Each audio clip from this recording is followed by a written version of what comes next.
Antes de empezar, quiero darles las gracias por los primeros 1000 suscriptores y un agradecimiento muy especial a Sevilla Altenberg por sus felicitaciones y por apoyar el canal.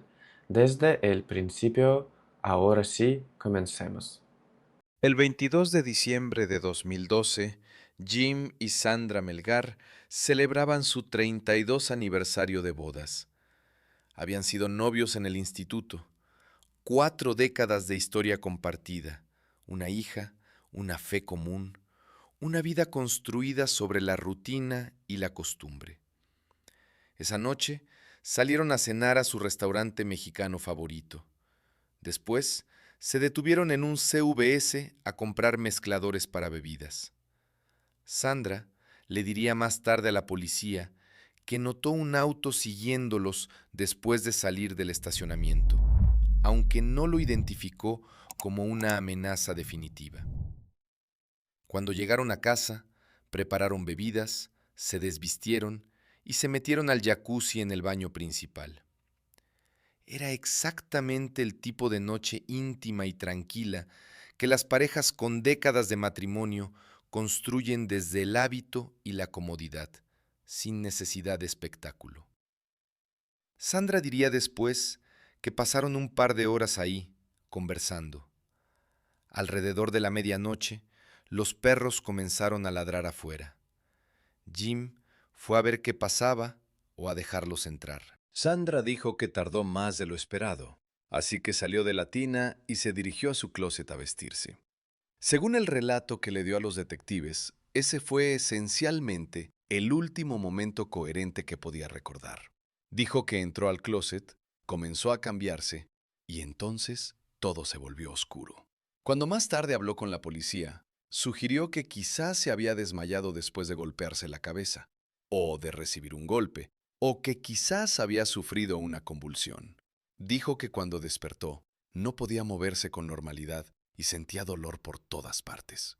Si ese vacío en su memoria era real o fabricado, se convertiría en uno de los aspectos más ferozmente disputados de todo el caso.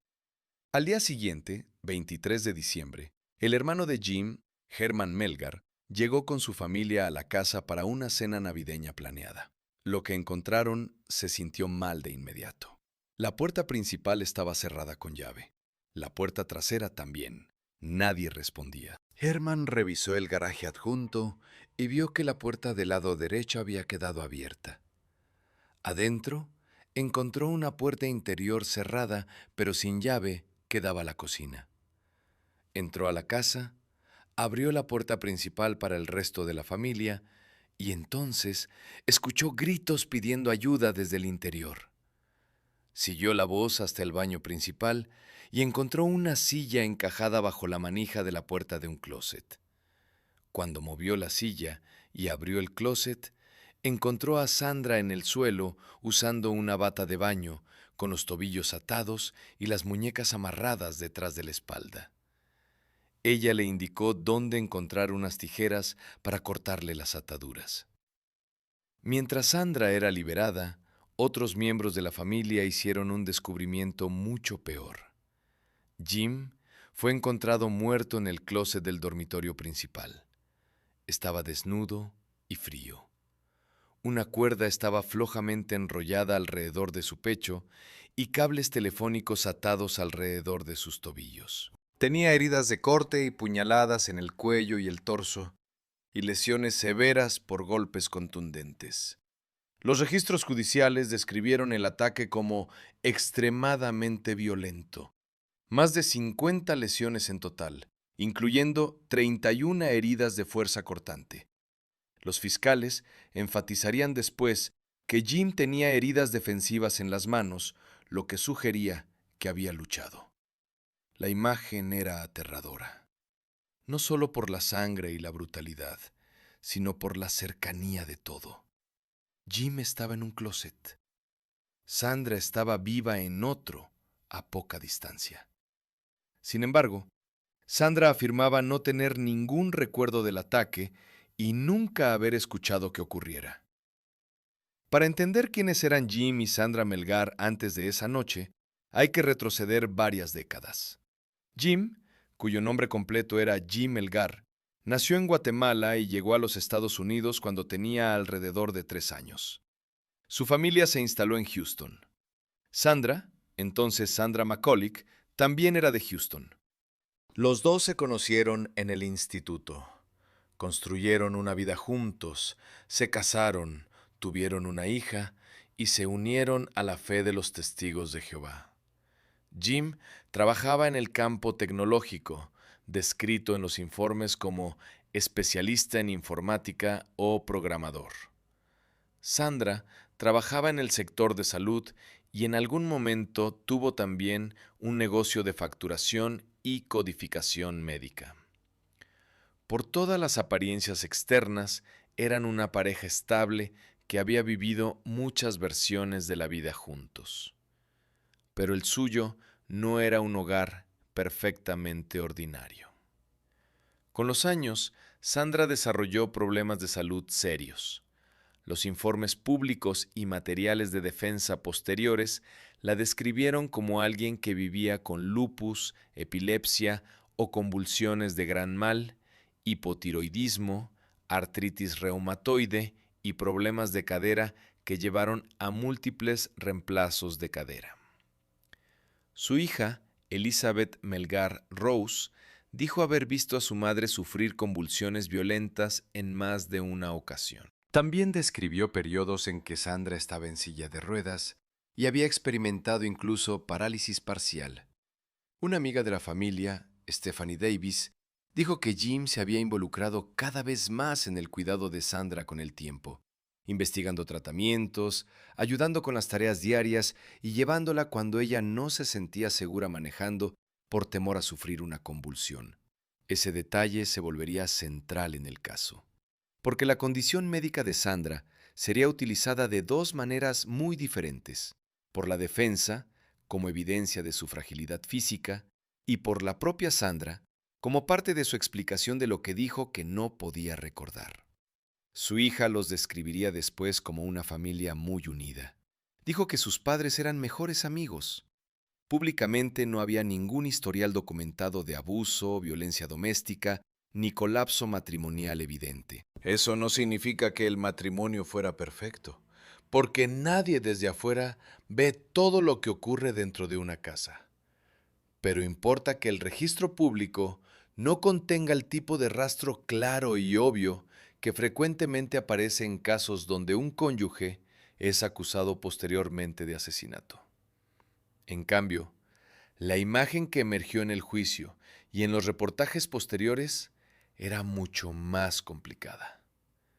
Un matrimonio largo, una hija adulta, una casa tranquila, 4 perros pequeños y un esposo que se había convertido, en muchos sentidos, en el cuidador de su esposa. Cuando llegaron la policía y los servicios de emergencia, la escena no les pareció a los investigadores un robo domiciliario convencional. Los registros judiciales señalan que no había señales de entrada forzada.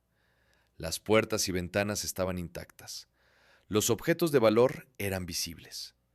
Los cajones habían sido abiertos solo ligeramente y su contenido estaba mayormente intacto. Al mismo tiempo, algunos detalles sí parecían extraños.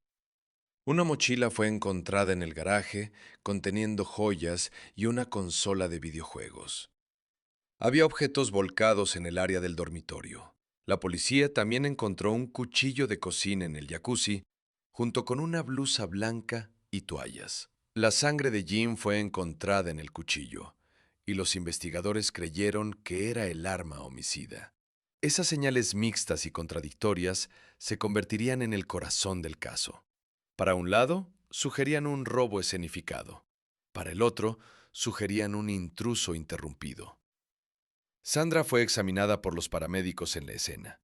Según los registros judiciales y materiales de defensa posteriores, se quejó de dolor y tenía problemas médicos preexistentes severos. Pero los primeros respondedores no encontraron el tipo de lesiones graves que uno esperaría de alguien que acababa de ser sometida por la fuerza en una violenta invasión domiciliaria. Había moretones en sus brazos superiores, pero un paramédico no documentó lesiones mayores visibles en su cara, cabeza, cuello o muñecas. Sandra declinó ser trasladada al hospital y en cambio fue a la estación de policía para ser interrogada. En esa entrevista repitió su relato básico: cena de aniversario, parada en el CVS, tiempo en el jacuzzi, los perros ladrando, Jim saliendo y luego la oscuridad. Insistió en que no sabía lo que había pasado y dijo que también ella entendía lo sospechoso que se veía todo, precisamente porque ella también había estado atada. Los detectives eran abiertamente escépticos. Les resultaba difícil aceptar que alguien pudiera ser asesinado de manera tan violenta en el cuarto contiguo sin que Sandra hubiera escuchado o visto absolutamente nada. En las primeras horas después del asesinato, los investigadores se movieron rápidamente hacia Sandra como la principal sospechosa. Según el Innocence Project de Texas, un detective intentó presentar cargos de asesinato contra ella inmediatamente después del interrogatorio, incluso cuando la escena del crimen todavía estaba siendo procesada. Pero esos cargos fueron rechazados en ese momento por falta de evidencia. Sandra no fue arrestada de inmediato.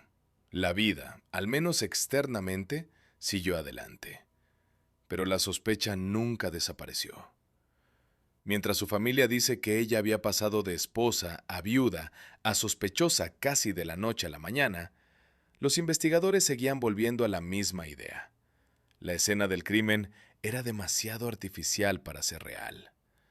A medida que el caso se desarrolló, la fiscalía construyó una teoría de asesinato y escenificación.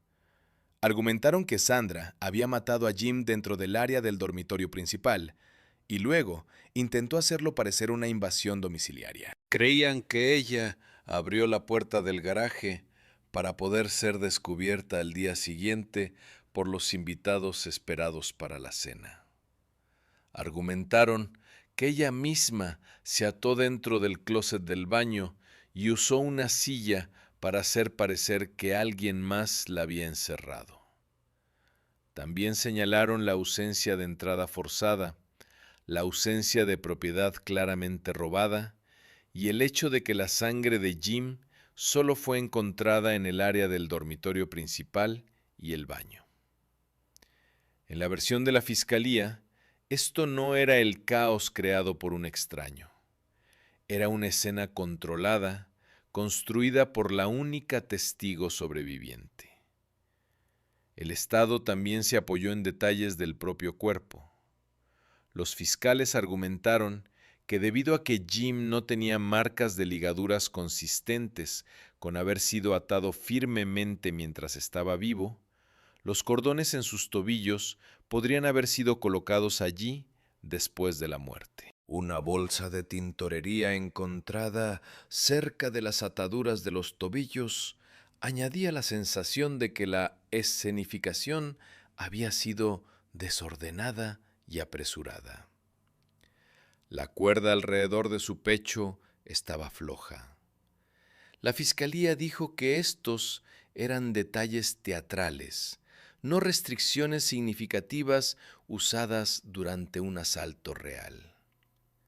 Sandra mató a Jim. Luego reorganizó la historia.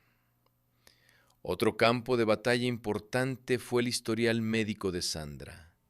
Ella dijo que podría haber sufrido una convulsión o un desmayo. La fiscalía argumentó que sus propios registros médicos socavaban esa afirmación.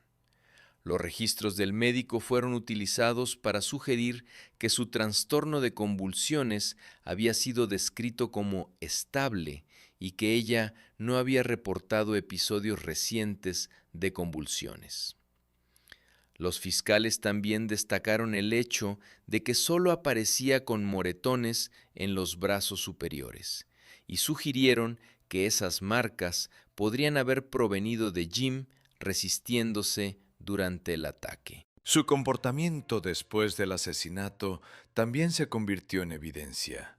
Un oficial testificó que Sandra parecía llorar sin lágrimas y la policía la describió como evasiva y evitando el contacto visual. Esas pueden parecer observaciones pequeñas, pero los jurados frecuentemente las interpretan como señales de sinceridad o engaño. La defensa combatió el caso en múltiples frentes. Primero, los abogados de Sandra argumentaron que el Estado no tenía evidencia directa de que ella hubiera matado a Jim. Nadie la vio hacerlo. No hubo confesión. El Tribunal de Apelaciones reconocería abiertamente que el caso estaba basado en evidencia circunstancial. El abogado defensor Max Sirst argumentó que el propio asesinato era casi imposible bajo la teoría de la Fiscalía. Jim había sido golpeado y apuñalado docenas de veces. Tenía heridas defensivas. Sandra, mientras tanto, era una mujer con problemas médicos graves, reemplazos previos de cadera, lupus, historial de convulsiones y limitaciones físicas crónicas. La defensa insistió en que la idea de que ella hubiera sometido a Jim, llevado a cabo un ataque salvaje, se hubiera limpiado, escenificado la escena y luego se hubiera atado a sí misma era especulación apilada sobre especulación. Segundo, la defensa enfatizó lo que no fue encontrado. Argumentaron que no había evidencia significativa de limpieza, no había ADN mutuo bajo las uñas de Jim ni de Sandra, no había uñas rotas ni lesiones obvias en las manos de Sandra consistentes con un ataque extendido con cuchillo.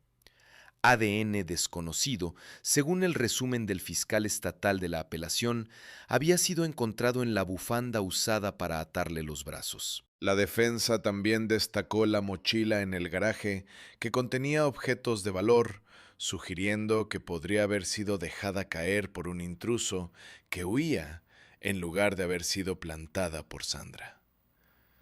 Lo que la fiscalía llamaba escenificación, la defensa lo llamaba posibilidad no investigada.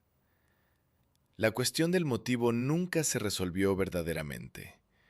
Los fiscales sugirieron que Sandra podría haber querido salir del matrimonio, pero temía las consecuencias religiosas del divorcio como testigo de Jehová. En esa versión, el asesinato se convirtió en una manera de evitar la vergüenza social y espiritual. Pero esa teoría tenía debilidades. Incluso la opinión del Tribunal de Apelaciones señala que no había evidencia de que Jim hubiera sido abusivo o infiel, y ningún testigo en el juicio parece haber proporcionado una historia real y sólida del colapso del matrimonio.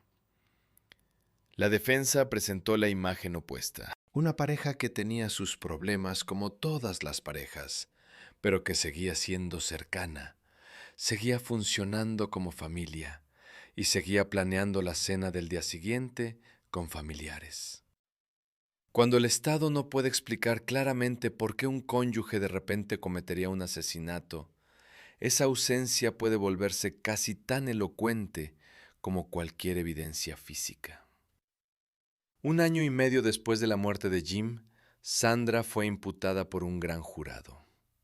Esa brecha importó emocionalmente para sus seguidores porque reforzó su creencia de que el caso no había comenzado con evidencia sólida, sino con sospecha que eventualmente se endureció en acusación. Casi 3 años después de la imputación, Sandra finalmente fue a juicio en 2017. Para entonces, el caso ya se había convertido en una batalla entre marcos narrativos. ¿Era esto una esposa que había escenificado una invasión falsa? ¿O era esto una víctima sobreviviente cuya memoria y limitaciones físicas la hacían parecer sospechosa en un caso que los investigadores nunca resolvieron verdaderamente? En el juicio, ambos lados presentaron esas historias con fuerza. La fiscalía le dijo al jurado que Sandra había atraído a Jim hacia una posición vulnerable y luego lo atacó con un cuchillo de cocina. Argumentaron que ella escenificó las secuelas, dejó la puerta del garage abierta y se encerró en el closet para crear una imagen falsa de victimismo. La defensa respondió que no se había probado ningún motivo, que la salud de Sandra hacía la teoría implausible y que el Estado había transformado una escena extraña en certeza sin prueba directa. En algún momento durante el juicio, la Fiscalía incluso usó una demostración en la sala para mostrar cómo Sandra podría haberse atado a sí misma. Más tarde, después de la condena, la defensa argumentó que los propios jurados realizaron experimentos durante las deliberaciones, supuestamente atándose a sí mismos y recreando partes de la teoría del Estado. El Tribunal de Apelaciones luego dictaminó que, incluso si esos experimentos ocurrieron, no justificaban un nuevo juicio. El 23 de agosto de 2017, el jurado declaró a Sandra Melgar culpable de asesinato. Al día siguiente fue sentenciada a 27 años de prisión y multada con $10,000. Fue un resultado devastador para una familia que ya había perdido a Jim. Su hija se mantuvo públicamente a favor de la inocencia de Sandra. Dijo que quería justicia para su padre, pero no creía que su madre lo hubiera matado. Esa lealtad dual, el amor por el padre muerto y la defensa de la madre acusada, se convirtió en una de las capas humanas más perturbadoras de todo el caso. Es una cosa ver a extraños debatir culpa e inocencia. Es otra ver a una hija insistir en que el hombre que murió merece justicia y que la mujer condenada no lo hizo. Sandra apeló en enero de 2020. El Tribunal de Apelaciones del 14º Distrito confirmó la condena. El tribunal reconoció que el caso carecía de evidencia directa, pero sostuvo que la evidencia circunstancial era legalmente suficiente.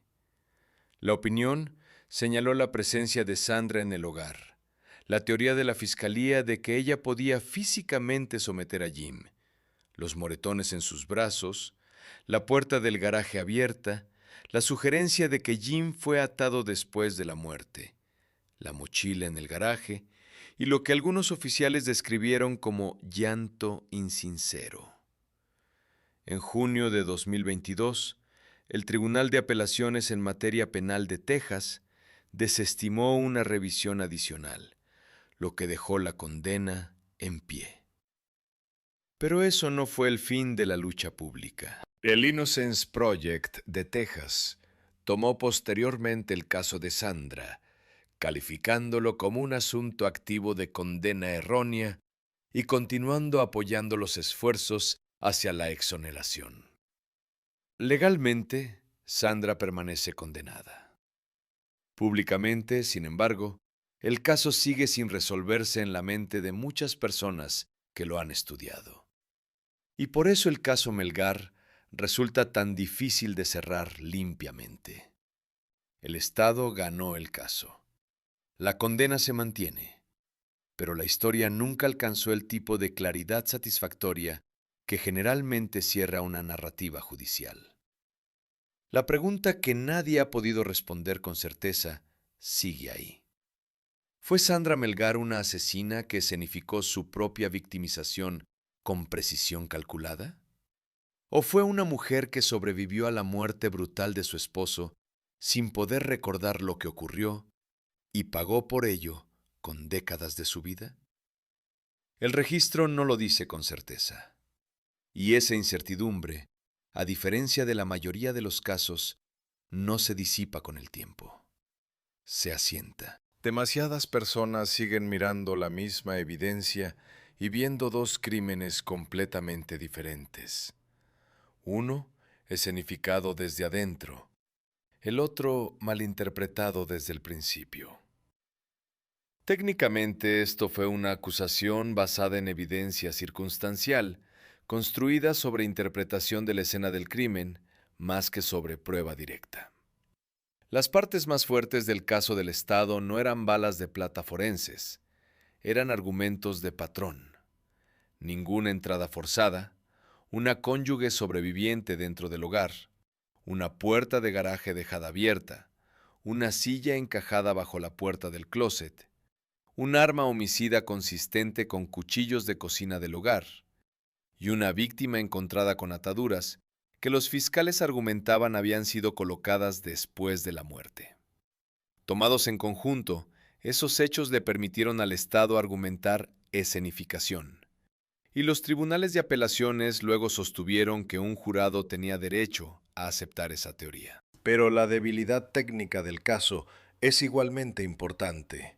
No hubo testigo presencial directo, no hubo confesión, no hubo una cadena forense limpia que probara que Sandra cometió las puñaladas. La defensa enfatizó que no había evidencia sólida de limpieza, ningún ADN mutuo bajo las uñas de Jim ni de Sandra, y ninguna lesión obvia en las manos de Sandra consistente con un ataque extendido con cuchillo.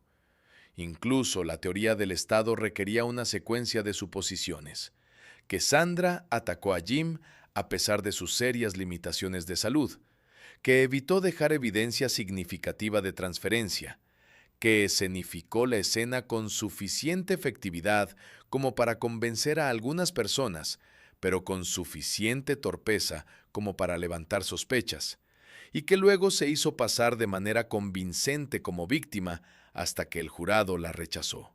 Por eso, el caso sigue siendo controvertido. El veredicto puede ser legalmente suficiente y al mismo tiempo sentirse evidencialmente incompleto para muchos observadores. El campo de batalla técnico también incluyó la reconstrucción. La fiscalía usó demostraciones para mostrar que Sandra podría haberse atado a sí misma y usado una funda de almohada para posicionar la silla bajo la manija del closet. La defensa atacó esas demostraciones como artificiales y no verdaderamente representativas de lo que fue encontrado en la escena. Eso importa, porque cuando un caso depende en gran medida de reconstruir lo que debe haber ocurrido, el poder persuasivo del caso a menudo reside menos en la evidencia bruta que en cuán creíble parece la reconstrucción para los jurados. En otras palabras, esto no fue solo un ¿quién lo hizo? Fue una competencia sobre cuál historia física los jurados estaban dispuestos a visualizar y creer. Psicológicamente, este caso es poderoso, porque casi cada comportamiento importante puede leerse de dos maneras opuestas. La pérdida de memoria de Sandra puede verse como el recuerdo fragmentado de una sobreviviente de trauma con condiciones médicas comprometidas, o como la vaguedad conveniente de una persona culpable que evita ser específica. Sus lesiones visibles limitadas pueden verse como prueba de que no fue una verdadera víctima de una invasión domiciliaria, o como prueba de que no participó físicamente en el tipo de ataque cuerpo a cuerpo que los fiscales describieron. Su afecto plano o inusual puede interpretarse como engaño o como shock, medicación, enfermedad, duelo e inestabilidad neurológica. Casos como este nos recuerdan lo peligroso que es convertir el comportamiento en certeza. El perfil psicológico de Jim, al menos a partir del registro público, es más estable. Aparece como alguien dedicado, práctico y profundamente invertido en el cuidado de Sandra. Esa imagen hizo que la teoría de la fiscalía fuera emocionalmente difícil de aceptar para muchas personas, porque requería que los jurados creyeran que una mujer mató precisamente al hombre que se había convertido en su cuidador y apoyo diario. Al mismo tiempo, los fiscales a veces se apoyan exactamente en esa intimidad, la idea de que la persona más cercana a la víctima tiene el acceso, la confianza y el momento para cometer el crimen. La paradoja emocional es lo que hace que los casos de asesinato conyugal sean tan perturbadores. El amor y el acceso frecuentemente viven en la misma habitación. El papel de la hija añade otra capa psicológica. Liz Rose defendió públicamente a su madre mientras también insistía en que quería justicia para su padre. Ese no es un acto simple de lealtad familiar. Sugiere que, al menos desde su perspectiva, la verdad emocional del matrimonio de sus padres no coincidía con la teoría de la fiscalía. Eso no prueba inocencia, pero importa. Cuando una persona que amaba tanto a la víctima como a la acusada rechaza la versión más simple de la historia, nos dice que esta familia vivió el caso no como una traición clara, sino como una fractura que nunca tuvo sentido emocional. 5 preguntas que este caso nunca respondió. La primera: si Sandra mató a Jim, ¿dónde está el puente físico claro entre ella y el ataque? Este sigue siendo uno de los mayores problemas para quienes dudan del veredicto. Jim fue golpeado y apuñalado docenas de veces. Sin embargo, el registro público no describe el tipo de evidencia física abrumadora que muchas personas esperarían conectando a Sandra con un asalto tan violento. El Estado convenció al jurado de todas formas, pero la ausencia de un puente forense más sólido sigue siendo una de las preguntas centrales sin respuesta. La segunda: si lo hizo un intruso, ¿cómo entró y salió sin dejar un rastro más claro? El Estado se apoyó fuertemente en la falta de entrada forzada. Los partidarios de Sandra señalan la puerta del garaje abierta y la posibilidad de una entrada o salida alternativa. Pero si realmente hubo un asesino externo, la pregunta sigue siendo: ¿cómo se movió esa persona por el hogar? Cometió un ataque frenético y desapareció sin dejar un registro más obvio de su presencia. Ese vacío es una de las razones por las que la teoría de la fiscalía pudo tomar fuerza. La tercera: ¿qué ocurrió exactamente en los minutos después de que Jim dejó el área del jacuzzi? Este es el centro oscuro de la línea de tiempo. Sandra dice que después de que Jim fue a revisar a los perros y ella fue a vestirse, su memoria desaparece. La fiscalía dice que esa historia del desmayo no puede ser confiable, pero todavía no existe una reconstrucción directa completa de esos minutos. Solo versiones en competencia. En casi todos los casos importantes, hay un tramo de tiempo donde toda la verdad desaparece. En este caso, ese es ese tramo. La cuarta: ¿por qué la escena era a la vez demasiado extraña para un robo normal y demasiado incompleta para una teoría de significación completamente convincente? La mochila en el garaje, los objetos de valor, la silla, las ataduras, el cuchillo en el jacuzzi, la blusa en la tina, la cuerda floja en el cuerpo de Jim, la puerta del garaje abierta. Nada de eso forma una imagen perfectamente limpia. La fiscalía convirtió esa extrañeza en prueba de escenificación. La defensa la convirtió en prueba de que la escena era demasiado desordenada y contradictoria para ser comprendida con tanta confianza. Más de una década después, la gente sigue discutiendo porque la escena misma nunca dejó de verse rara. La quinta, y quizás la más importante de todas: ¿se enfocó la investigación en Sandra demasiado pronto? Una vez que los detectives decidieron que la cónyuge sobreviviente era probablemente culpable, cada hecho posterior puede haber sido filtrado a través de esa suposición. Los partidarios de Sandra creen que eso es exactamente lo que ocurrió. El Estado, por supuesto, diría que la evidencia justificó ese enfoque. Pero en casos controvertidos como este, el peligro siempre es el mismo. Una vez que una teoría se forma temprano, la ambigüedad empieza a servir a la teoría en lugar de cuestionarla. Si eso ocurrió aquí, sigue siendo uno de los debates definitorios del caso Melgar. Jim Melgar fue encontrado muerto en el closet de su dormitorio la noche de su 32 aniversario de bodas. Había peleado. Las heridas defensivas en sus manos lo confirman. Algo terrible ocurrió en esa casa mientras los perros ladraban afuera y el resto del vecindario dormía. Sandra Melgar cumple una condena de 27 años. El Innocence Project de Texas sigue trabajando en su caso. Su hija sigue creyendo en su inocencia.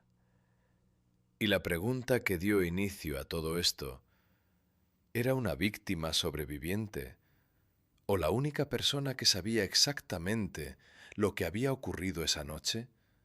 Sigue sin tener una respuesta que convenza a todos. Lo que sí sabemos es esto. 2 personas entraron a esa casa la noche del 22 de diciembre de 2012. Solo una salió caminando.